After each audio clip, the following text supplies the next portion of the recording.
faut qu'on revoie les bases. Je vais faire une vidéo simple. Simple, vous n'avez pas les bases. Basique.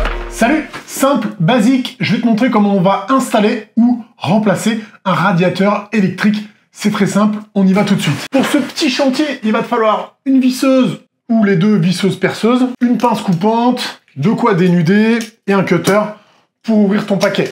En 1, on sort le radiateur, on voit le système de fixation qu'il y a avec. En 2, on coupe la ligne de courant au disjoncteur là-bas. Si c'est du neuf dans ta maison, il te faut une ligne spécifique ou un disjoncteur pour tes radiateurs. Si c'est de la réno ou que tu veux le rajouter sur une pièce, c'est possible aussi. Là, c'est un petit radiateur, il fait 750 watts. On est dans une toute petite pièce, un cellier. C'est parti, je te montre. On est sur un Thermor radiateur à fluide caloporteur. Pour moi, personnellement, c'est la meilleure solution de chauffage électrique. Tu as des chaleurs accumulateurs secs aussi, avec des pierres dedans ou des trucs volcaniques. Tout ce qui est grille-pain, tu laisses tomber. Radiant, c'est pas terrible non plus. Je te conseille une chaleur douce, soit fluide caloporteur, comme je te dis, soit un bloc à l'intérieur qui va restituer la chaleur. Le système de fixation, il est ici. Tu vois, on l'a trouvé, il est ultra simple. On va venir le fixer au mur. Ici, on est dans une cloison en plaque de plâtre. Donc, l'idéal, vraiment, ce serait de trouver un montant pour venir se fixer dedans, parce que c'est quand même assez lourd du fait qu'il y a de la fonte et de la fonte d'aluminium et un fluide dedans. Si j'en trouve au moins un d'un côté, ça va me suffire. De l'autre côté, je mets des chevilles traditionnelles ou des queues de cochon, tu vas voir. Tu peux aussi mettre des chevilles mollies. Juste moi, c'est pas trop mon truc, donc je le fixe comme ça. Il est tout petit, c'est normal, 750 watts. Et pour une maison très bien isolée, le radiateur électrique, c'est une bonne solution aussi. Donc je te l'ai dit, la marque Thermor, achetée sur le site de Maxouti. Maxouti, je te le rappelle, c'est un site français, c'est vendu, expédié. Ils sont dans l'Aveyron, dans le sud de la France. C'est toujours bien d'acheter une marque comme ça, j'en ai déjà acheté de piètre qualité. Et quand ça tombe en panne un an ou deux après, t'es un petit peu dégoûté. Je te mets la ref dans la description, tu trouveras si tu veux le commander en ligne. Donc là, c'est moi qui ai fait la cloison, je sais à peu près, normalement, si le plaquiste est bon, où trouver les montants de placo. Tu vois, ici, j'ai 120. Donc, il y a forte chance à parier que j'ai une partie d'un côté et une partie de l'autre. Je vais utiliser mon laser à moi, mais parce que j'en ai un. Tu prends un laser à bulles, ça fonctionne très très bien. Le fabricant, il te dit quoi? Il te dit que tu dois poser ton téléphone à minimum 12 cm du sol. Tu peux le décoller un petit peu plus. Cela dit, plus il est bas, la chaleur monte, mieux il sera bien installé.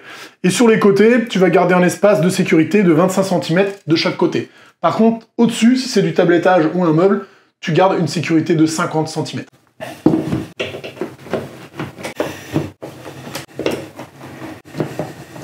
Donc je te l'ai dit ici, normalement, si tout va bien, je dois tomber sur un montant. On va vérifier ça ensemble. Absolument pas. Donc le montant était juste à côté, je me suis décalé. Ne te moque pas, ça pourrait t'arriver chez toi aussi. Pour les fixations dans le placo, tu as ça, type queue de cochon, tu vois. Ici, c'est une empreinte en croix normale, et au bout, tu as une petite pointe, donc ça va percer et mettre ta cheville directement. Ok? Je te montre. Du coup, côté rail de placo, bah, je mets pas de cheville, je mets directement ma vis. Et là, tu es vraiment sûr d'avoir une tenue très puissante. Dans ta queue de cochon, tu peux y mettre une vis totalement traditionnelle. Voilà, tu ne sers pas comme un bourrin. Elle fait du bruit, mais t'inquiète. Voilà. Donc là, tu as une fixation qui est vraiment très costote. Branchement électrique maintenant. D'abord, tu viens, on fait sauter le disjoncteur. Ici, je vois le logo radiateur, je désactive le disjoncteur. Donc ça, c'est sûr de... Si tu es sûr de ton tableau électrique et de ton électricien, hein. Si tu as le moindre doute, tu peux bien évidemment couper au général. Ensuite, on dénude le câble. Normalement, et il doit être un câble de diamètre 2,5. 2,5, c'est l'intérieur du cuivre ici. Dans ta maison, normalement, tu as soit du 1,5, soit du 2,5. On le dénude d'un bon centimètre et demi pour le rentrer dans les raccords rapides. Tu vas voir. On regarde ici qu'on a un petit peu de jeu pour pouvoir aller le remettre dedans. On va prendre ici des raccords type Wago pour fil souple. C'est important. Pourquoi? Parce que ici, tu as du fil rigide, mais normalement, au bout de ton fil de radiateur, tu vois, là, ils ont mis une petite couleur d'étain, mais c'est du fil souple. Donc, si tu mets des raccords comme cela pour fil rigide, ça n'ira pas, ok? Donc ceux-là, fil souple, ça se voit, ils ont une petite trappe comme ça pour les ouvrir. On met notre câble, là c'est très simple. Tu vois, regarde, la terre, c'est une couleur unique, vert et jaune, universelle, ça ne peut être que la terre à cet endroit-là, ok? Ensuite, le neutre, avec un mémotechnique bleutre, ça ne peut être que le bleu, c'est universel et c'est nano, ça ne peut être que lui aussi.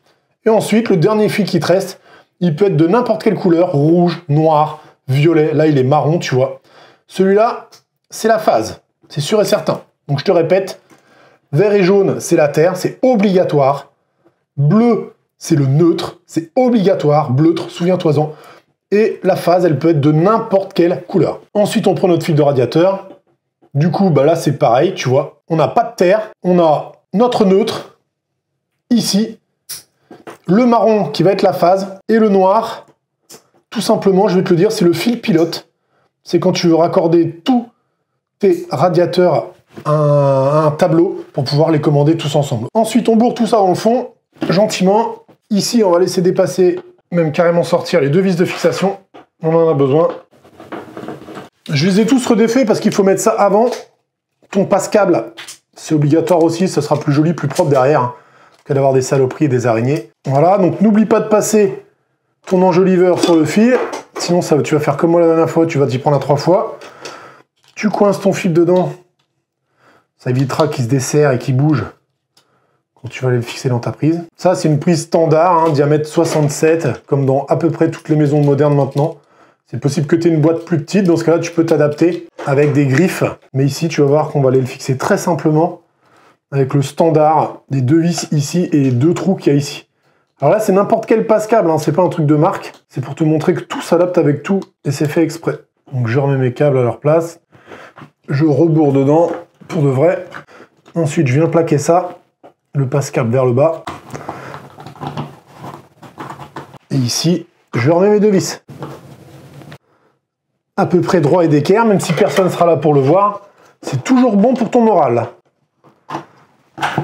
On clique l'enjoliveur, on va pouvoir mettre notre radiateur sur son emplacement et le tester. Tu vois ici qu'on a un petit berceau pour venir le poser dedans tout simplement et que ici, chez Thermor, on a un petit système de fixation qui va venir le bloquer au-dessus très facilement.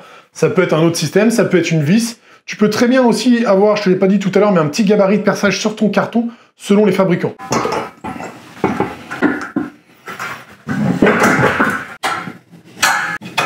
Et maintenant, après installation, on retourne devant notre tableau, on a notre radiateur, on réactive le disjoncteur.